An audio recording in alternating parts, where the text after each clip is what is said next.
Programa Jesus e Luz. Oferecimento. Você que vai construir ou reformar, não deixe de conferir as ofertas que só a loja do Ceará Materiais para Construção lhe oferece.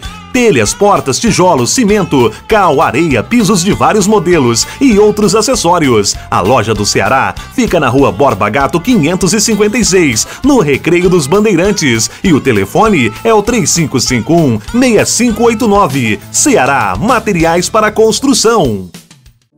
Eu tenho um amigo sincero que eu tanto venero, com quem tanto me dou. Evangelho de luz, Evangelho de luz, Evangelho perdão, Evangelho perdão, Evangelho Jesus, Evangelho és a minha salvação. Olá a todos, muito obrigado por estarem nos vendo. Uma boa noite, uma boa tarde, um bom dia, seja qual for o horário. Aqui estamos novamente iniciando mais um programa Jesus e Luz. Agradecidos a Deus, a Jesus por mais essa oportunidade. Hoje contando com a presença amiga da nossa companheira Adriana Carvalho Santos, uma incansável trabalhadora do movimento espírita, palestrante, divulgadora dos ensinamentos de Jesus através da palavra, via rádio, TV, seja qual for o veículo. Olá, Adriana, boa noite. Olá, Donizete, boa noite. Boa noite, web espectadores. Adriana, você trouxe para nós hoje o tema Palavra. Isso. Na verdade, a proposta aqui desse nosso bate-papo aqui da noite é falar um pouquinho sobre a palavra. Eu tenho certeza que todos sabem, né, o que a gente vai discutir aqui hoje, mas a proposta é a gente parar e pensar um pouquinho sobre a palavra. A importância que a nossa palavra tem na nossa vida. Porque a nossa palavra, ela tanto pode nos elevar, quanto ela pode nos destruir. Então a proposta hoje é falarmos um pouquinho, refletirmos um pouco sobre a palavra. Que maravilha. Vamos lá então. Bom, então, recorrendo aqui à questão 124 do livro Consolador, nós temos a seguinte questão. Qual a importância da palavra humana para as conquistas evolutivas do espírito? Então, olha só, né, nós já temos uma questão aí da importância da palavra para a nossa evolução. E a resposta é: a palavra é um dom divino. Quando acompanhada dos atos que a testemunhem, e é através de seus caracteres falados ou escritos que o homem recebe o patrimônio de experiências sagradas de quantos o antecederam no mecanismo evolutivo das civilizações. É por intermédio dos seus poderes que se transmite de gerações a gerações o fogo divino do progresso na escola abençoada da Terra. Então, nessa questão, nós já temos logo na primeira frase, a palavra é um dom divino. Quantas vezes nós, às vezes conversando com uma pessoa, né? Essa pessoa chega próximo da gente, olha, eu não estou bem hoje. Com um simples gesto, com um simples falar, a gente consegue muitas vezes reverter o estado dessa pessoa. E na verdade, a nossa palavra, ela é envolvida não só pelas palavras faladas, mas a forma como a gente fala. A nossa palavra, ela está impregnada de energia. Quantas vezes, às vezes, a gente conversa com alguém e a pessoa fala assim, nossa, me fez tão bem falar com você. Ou, nossa, falei com determinada pessoa e estou me sentindo tão mal, tão pesado. Por quê? Nem sempre o que a gente diz é o que a gente está sentindo. E a gente transmite isso. A gente tem um compromisso muito sério com a nossa palavra, com a nossa forma de falar. Seja o teu falar sim, sim, não, não, dizendo que ele seja verdadeiro, que ele seja o que sentimos, aquilo que nós realmente pensamos, estamos pensando, e aquilo que realmente desejamos cumprir, desejamos fazer, desejamos exemplificar. não é isso? Exatamente. E tem, inclusive, um exemplo muito interessante de um curso, né? Que quando eu fiz, nós analisamos essa questão dentro da neurolinguística. Sim. Que a influência que a palavra tem, por exemplo, na criação dos nossos filhos. Então, nós analisamos um caso de uma criança.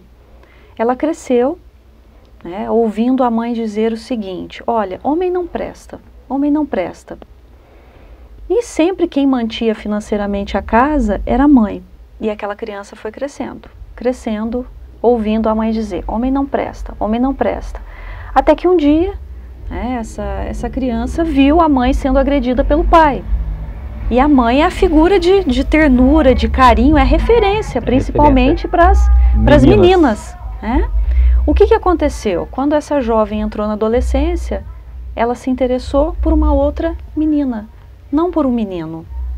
Então nós sabemos, né, que dentro da psicologia temos explicações para o homossexualismo, dentro do espiritismo, enfim, a questão aqui não é discutir cada uma dessas vertentes, mas a gente analisar o poder que essa palavra dessa mãe teve na influência da vida dessa criança. É muito interessante, Adriana, essa colocação sua, porque muitas vezes nós destruímos as possibilidades, tolhemos a oportunidade da criança, do jovem, porque nós chegamos a dizer para eles, ou para ele, ou para ela: você não consegue, você é incapaz. Até alguns que chegam ao extremo de dizer: você é burro, o que eu não deveria dizer agora, mas para ilustrar bem. O que não é verdade. Todos nós temos as possibilidades. Aquilo que às vezes eu não consegui, outro vai conseguir. Porque o impossível para nós ainda é somente aquilo que não foi conseguido ou que não foi tentado. Mas alguém, um dia, o fará. E esse alguém que conseguirá fazer será exatamente aquele que acredita nas suas possibilidades, fé humana e fé divina, acredita em si e acredita nele, o Criador. Tem absoluta certeza de que ele lhe possibilitará conseguir. Exatamente. Nós temos, por exemplo, na escola, quantos casos, né, de adultos que dizem assim: ah, eu não gosto de matemática, eu não gosto de português porque a professora disse que eu nunca iria aprender. Então, o que é muito importante? Nós estamos aqui nesse planeta, né, para quê? Para evoluirmos espiritualmente. Esse é o principal objetivo. Então, todas as vezes que alguém nos disser algo: olha, você não é capaz disso, você não pode, o primeiro passo é a gente dar um passinho para trás, se recolher e pensar: por que essa pessoa disse isso? Será que ela tem razão? Mas ela tem razão em que sentido? O que eu preciso melhorar? Eu posso sim, eu sou capaz. Porque se nós não acreditarmos em nós, quem vai acreditar em nós? Se eu não confio em mim, quem confiará? É muito interessante fazermos essa reflexão, todos nós, mas é muito importante observarmos como estamos interagindo, como estamos vivendo em sociedade, como estamos vivendo em família. Essa é a Semana da Família, né? Dia dos Pais, comemorado recentemente. É importante vermos, observarmos o que estamos fazendo da nossa existência em relação às possibilidades que nós temos de amparar, de oferecer auxílio aos que estão à nossa volta e, consequentemente, também recebermos, né? E é muito interessante, em relação à palavra, algumas características que a gente deve observar. Primeiro, como a pessoa está se expressando. Nem sempre o que ela está dizendo é que o corpo dela está dizendo. Então, de repente, a pessoa está com uma expressão fechada. Nossa, gosto tanto de você. Olha só a minha expressão, uma expressão fechada. Então, a minha palavra, ela não está passando a verdade. E a gente tem esse compromisso com a verdade. A outra questão é a palavra, a energia que essa palavra passa. Por exemplo, no momento de um passe, no momento de uma oração, quantas pessoas se restabelecem, quantas pessoas se curam através da energia que é passada pela palavra. Então, é muito importante que a gente realmente pense: o que eu estou falando? Qual é a energia que eu estou usando? Porque a palavra, ela constrói e destrói. E quando a gente para pensar nisso, a gente fala assim, poxa vida, como eu posso assim, estar desperdiçando o meu falar? Quantas vezes eu posso estar destruindo ao passo que eu poderia construir? Quando nós lembramos que Jesus nos recomendou que se nosso olho fosse mau, fosse motivo de escândalo, se nossa mão deveríamos cortá-la, arrancá-la, entrarmos no plano da vida maior sem o nosso olho, também vale, porque ele não iria ficar repetindo seus pés, seus braços, sua boca, sua língua e etc., seus ouvidos e tudo mais. Vale também para os outros sentidos, as outras situações, e é importante observarmos isso com relação à nossa palavra. Quantas vezes desperdiçada. Inclusive, essa questão da palavra como exemplo, né, nós colocamos a oração, nós temos os mantras muito conhecidos. O que são mantras? São entonações de sons que trazem o equilíbrio, trazem tranquilidade, né? Existem vários mantras para várias situações. Também muito falado aí o Ho'oponopono. O Ho'oponopono é uma técnica de cura havaiana. E como é que ela funciona? Essa técnica, ela tem uma oração que é feita e ela se baseia em 4 palavras. Sinto muito, te perdoo, sou grato, eu te amo, sinto muito, me perdoe, sou grato. Essas 4 palavras. Amor, gratidão, perdão, sinto muito, me perdoe, te amo, amor. Perdão sou 2 grato. Vezes. Sinto muito é um pedido de perdão também. Então, essas palavras dentro dessa técnica de cura, como que elas funcionam? Você pode pronunciar essas palavras várias vezes durante o dia. Não importa saber qual é o seu problema, se é um problema físico, mental ou espiritual. Essas palavras, elas vão agir, né, no seu inconsciente, no seu físico, de forma a trazer o seu equilíbrio. Então a gente fica pensando assim, simples palavras. E durante o dia, quando a gente para por um instante, respira e diz, meu Deus, muito obrigada por esse dia. Meu Deus, muito obrigada pela oportunidade de estar aqui. Gente, como isso é fantástico, como isso muda, isso é capaz de mudar o nosso estado. E é uma prece, né, Adriana? É uma prece. Essa conversa com Deus é uma prece. Porque muitos de nós nos habituamos mal a fazermos uma relação de preces, uma quantidade, com mais absoluto respeito a quem assim acredita, acha que deva ser. Mas não é necessário. Se o momento não é oportuno para fazermos uma prece longa, para fazermos várias preces, basta falar com Deus, agradecê-lo, pedir. É uma conversa de pai e filho, filho e pai, né? Não precisa ser muito extensa, mas o coração precisa estar lá. O que realmente vai dar valor à nossa prece é o nosso sentimento. Exatamente, não são as várias palavras, né? Mas a energia que nós estamos colocando na palavra. E dentro dessa questão da palavra, temos aí os 4 compromissos, e um dos compromissos é justamente a palavra. E nós temos outros compromissos aí, né? Também o compromisso de não levar nada para o lado pessoal, que envolve a palavra. Por exemplo, no nosso dia a dia, alguém chega e, de repente, essa pessoa não está bem. Ela nos diz algo, mas não tem nada a ver conosco, e sim com o estado em que ela se encontra. De repente, a gente traz aquilo para o lado pessoal e acaba julgando a pessoa, né? Então, isso é uma coisa muito, muito complicada. Se a gente aprender a olhar para as pessoas, tentar visualizá-las com seus defeitos, com as suas qualidades, dificuldades, né? E principalmente, né, dentro do seu processo evolutivo, a gente passa a ver o outro de uma outra forma, sem trazer para o lado pessoal, né? Temos a questão também de não julgarmos, que é uma tendência muito, muito natural nossa, muito natural do ser humano. Alguém chega próximo a nós, automaticamente a gente acaba fazendo um julgamento. Só que quando a gente julga uma pessoa, a gente está sentenciando aquela pessoa. A gente está dizendo que ela é boa ou que ela é má. E nem sempre a gente dá oportunidade para que essa pessoa se mostre para a gente. Então o julgamento é um ato de condenação mesmo. olha, eu não estou te dando a oportunidade de se apresentar para que eu te conheça. Condenamos sumariamente. Exatamente, sem... O que é pior nessa situação é que esse julgamento é feito com os nossos valores. Exatamente. E nem sempre os devidos valores.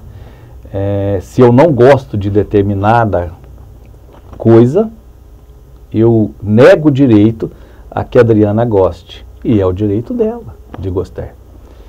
Bom, não está certo. A Adriana não pode gostar. Quem foi que disse? É a minha verdade. A verdade dela pode ser, eu não estou afirmando, pode ser que ela esteja certa. E na situação como um todo, mais certa que eu mesmo. E é muito interessante isso que você colocou agora, Donizete, que é medir o outro pelos nossos valores. Sim. É uma fala muito comum da gente se ouvir o seguinte: ah, mas eu faria diferente.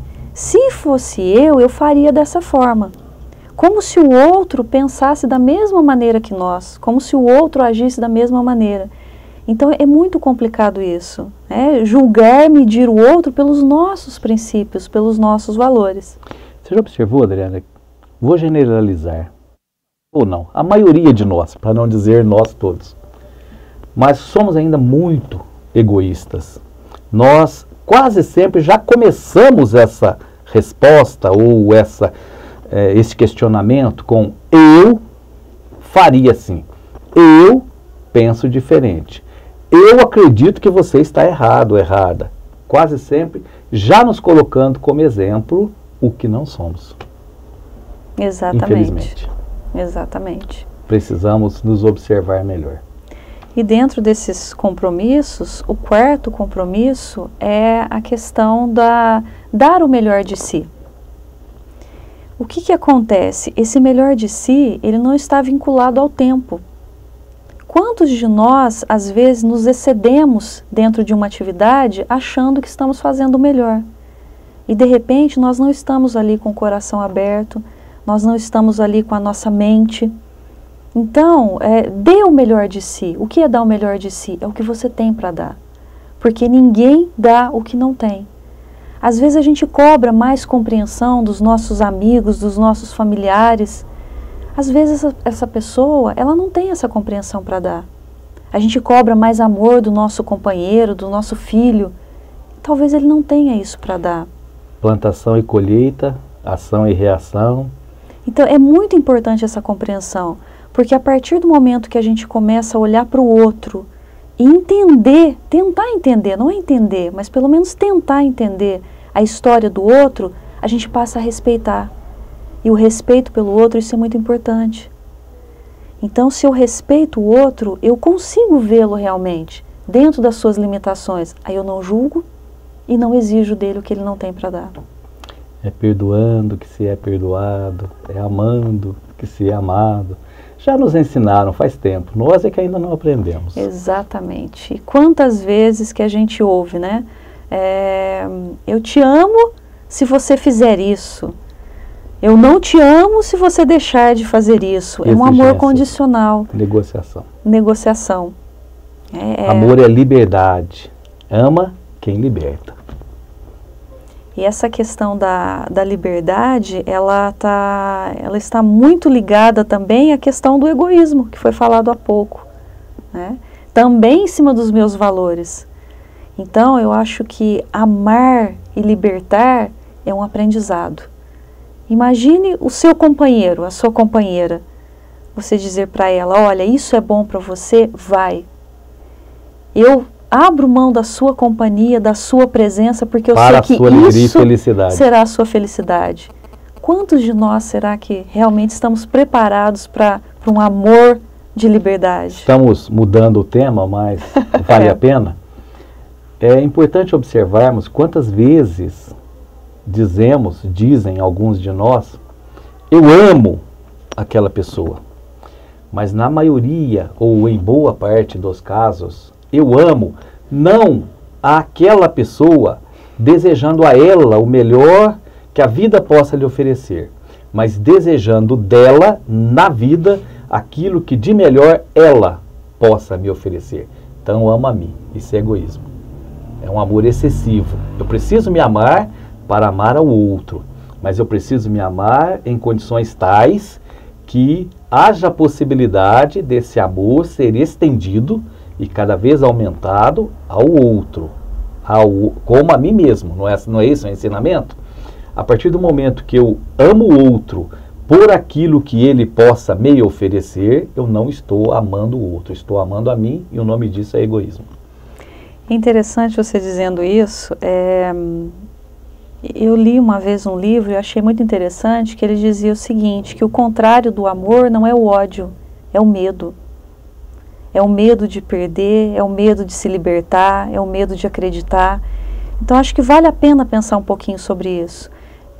O oposto do amor é o ódio ou é o medo? Porque o ódio, na verdade, é o amor doente, o amor adoecido, né? Ele não é bem o oposto, porque o ódio ainda é amor. Quando há perdão, o amor se restabelece. É meio complicada essa situação. É para pensar, realmente. É para pensar. Meditemos. Se falta amor, eu estou com medo de quê? Eu estou com medo de perder? Eu estou com medo de libertar? Eu estou com medo de me entregar? Então, qual é o oposto do amor? Como eu estou conservando, aumentando, cuidando, né? Sempre plantação e colheita. Sem dúvida. Por isso que é muito importante orar e vigiar.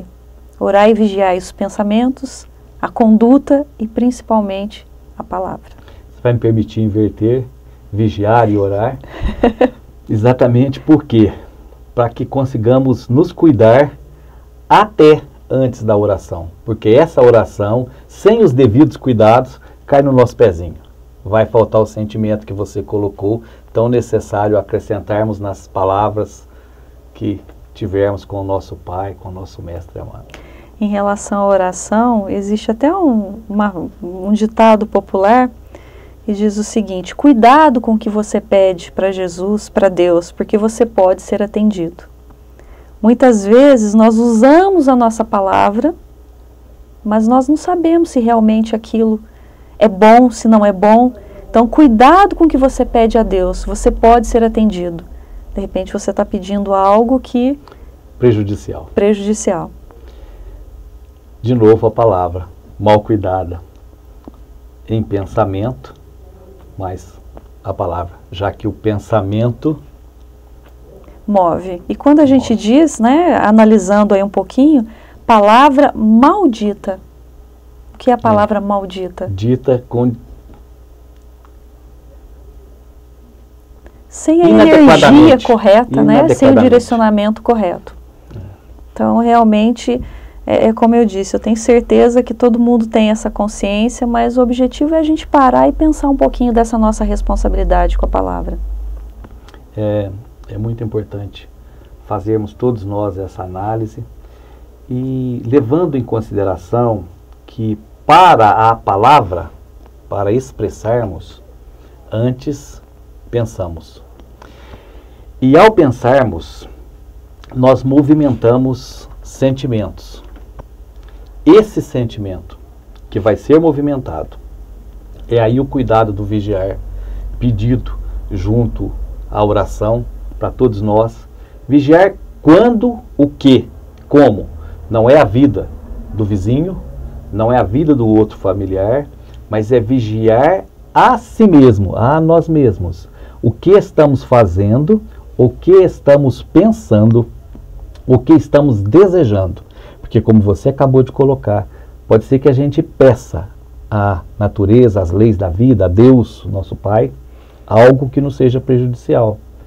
E como a natureza não entende o não, toda vez que eu vibro constantemente, eu tenho medo disso ou daquilo, eu não quero isso ou aquilo, esse não é entendido. A minha tela mental é daquele fato. Pode ser que aquilo me ocorra. Toda vez que eu vá dizer algo, às vezes nós falamos de doença, conhecemos pessoas que às vezes têm muito medo de determinadas doenças, e todas as vezes que falam delas, falam com aquela vibração de medo. Cuidado, não temam. Como nos ensina o Evangelho, como nos ensinou Jesus, não há nada a temer. Quando Ele nos falou de nos preocuparmos com o dia de amanhã, falou-nos sobre Salomão, sobre os pássaros dos céus, né? Que não plantam, mas se alimentam. Temos que ter muito cuidado com isso, com essa vibração que nós colocamos em tudo aquilo que nós pensamos, que vivenciamos. E voltamos à sua colocação inicial. Muitas vezes nós pensamos algo e dizemos diferente. E as pessoas captam. É a mentira lamentável. Então, Donizete, interessante quando você fala a questão da mentira, que é uma outra questão para a gente parar e pensar um pouco. Quando nós mentimos, nós nos tornamos reféns da mentira. E a mentira, nós estamos trabalhando o poder da nossa palavra. E nós nos tornamos reféns. Estamos nos comprometendo através da palavra. E aí vem aquele medo, se descobrirem. E quantas vezes a gente compromete pessoas que estão ao nosso redor por conta de uma mentira? Então a mentira, ela nos faz refém dela. Então é algo assim perigoso para a gente pensar. E uma outra questão que você colocou agora há pouco foi a questão do pensamento. Que primeiro a gente pensa e depois a gente fala. Na verdade, a palavra ela tem algumas etapas. E a primeira etapa é o pensamento. Tanto é que muitas pessoas dizem assim, nossa, falei sem pensar. E quando isso acontece, normalmente são coisas ruins. A gente tenta consertar e muitas vezes não tem conserto. Por quê? Nós não pensamos, nós não sentimos sobre aquela palavra e nós emitimos. Mas eu vou te interromper. Quando eu digo, eu falei sem pensar, pode ser que naquele momento eu não tenha pensado o suficiente para dizer, mas eu pensei em falar e verbalizei. E é importante observarmos que aquilo que eu verbalizei é o lixo que eu venho acumulando. Porque se eu não desenvolvo sentimentos, se eu não vou guardando lixo mental, essa hora que eu vou verbalizar, eu não tenho esse conteúdo, digamos assim. É como aqueles de nós que utilizam-se de palavrões, às vezes com maior constância até, é porque estão guardados, estão reservados lá. Um dia, uma hora eu vou usar, de repente usa. É o caso. Será então, Donizete, que a gente poderia dizer que quando a gente fala sem pensar, a gente fala só com a emoção? Será que dá para a gente pensar um pouquinho sobre isso? Não usa muito a razão, né? De acordo com a situação do momento, nós utilizamos do primeiro argumento, da primeira ferramenta que está às nossas mãos, e quase sempre, nesses casos, o lixo. A nossa vibração, a reação que nós temos àquela situação, já nos leva a nos utilizarmos do lixo. É aquela coisa, perdi a calma. Não, ninguém perde não. Eu não perdi a calma, eu apenas não estou conseguindo usar o verniz social, aquela máscara que eu comumente uso, não deu tempo de usá-la. Mas essa calma eu já não tinha, porque quem tem essa serenidade, essa calma, isso é constante, não perde não. Serenidade. E aí uma outra questão para a gente pensar, quantos líderes políticos, quantos líderes mundiais que envolvem toda uma nação, o poder de envolvimento através da palavra. Então, eu gostaria assim, já para a gente encerrando, deixar essa reflexão, que a gente possa pensar, o que nós estamos fazendo da nossa palavra? Como é que nós estamos usando a nossa palavra? E que a gente possa refletir também em todos esses líderes mundiais. Como é que eles estão usando a palavra? E quem é que nós estamos seguindo? Nós estamos seguindo o líder maior, que é Jesus, que nos deixou a sua palavra escrita? Ou nós estamos seguindo outros líderes? Então, para a gente pensar um pouquinho através da palavra, quem é que nós estamos seguindo e até mesmo quem é que nós estamos conduzindo junto conosco. Todos nós aprendemos e ensinamos, né? Seguimos exemplos e damos exemplos. E é muito bem colocado. Foi muito interessante essa sua lembrança, até porque a história nos mostra belíssimos, grandiosos exemplos e lamentáveis exemplos. Aí nós poderíamos lembrar que o Livro dos Espíritos, Pergunta e Resposta, vou aqui sintetizar, nos esclarece que nós somos como que conduzidos pelos nossos companheiros desencarnados, pelos espíritos. De ordinário, são eles que vos dirigem. Essa é a resposta. Temos que ter muito cuidado, porque tem situações que nós podemos colocar a palavra através de nós, cujo pensamento não é nosso. E aí nós podemos lembrar de grandes médiums da história, Eusápia, Pauladino. Vamos trazer direto Chico Xavier para, sermos mais rápidos, mas também temos que lembrar de Hitler, que também, após as suas falas, seus grandes discursos, sua eloquência, ele estava saindo de um momento de envolvimento de espíritos que poderíamos, em uma palavra só, dizer trevosos, em dificuldade, aos quais ele serviu como médium.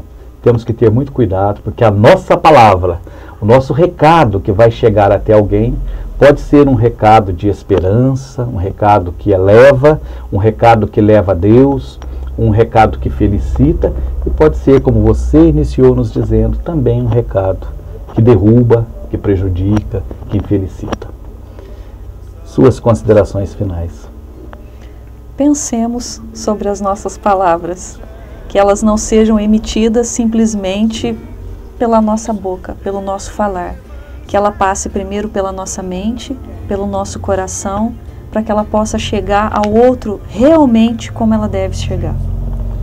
Nosso agradecimento a você, internauta, que sempre está conosco, que esteve conosco. Nosso convite para que veja todos os programas Jesus e Luz, para que veja os programas que a Geminas disponibiliza. E o nosso agradecimento a Deus, a Jesus, por mais essa oportunidade. O agradecimento a você, Adriana, muito obrigado. Fiquem com Jesus. Eu que agradeço pela oportunidade. Um grande abraço do coração, da mente e da palavra. Que Deus nos abençoe. Eu tenho um amigo sincero que eu tanto venero, com quem tanto me dou. É meu professor, meu parceiro, meu bom companheiro e muito me ajudou. Me ensina a ser caridoso, a não ser orgulhoso e a orar sempre a Deus. E quando eu tenho um dilema... Programa Jesus e Luz. Oferecimento. Você que vai construir ou reformar, não deixe de conferir as ofertas que só a Loja do Ceará Materiais para Construção lhe oferece. Telhas, portas, tijolos, cimento, cal, areia, pisos de vários modelos e outros acessórios. A Loja do Ceará fica na Rua Borba Gato 556, no Recreio dos Bandeirantes. E o telefone é o 3551-6589. Ceará Materiais para Construção.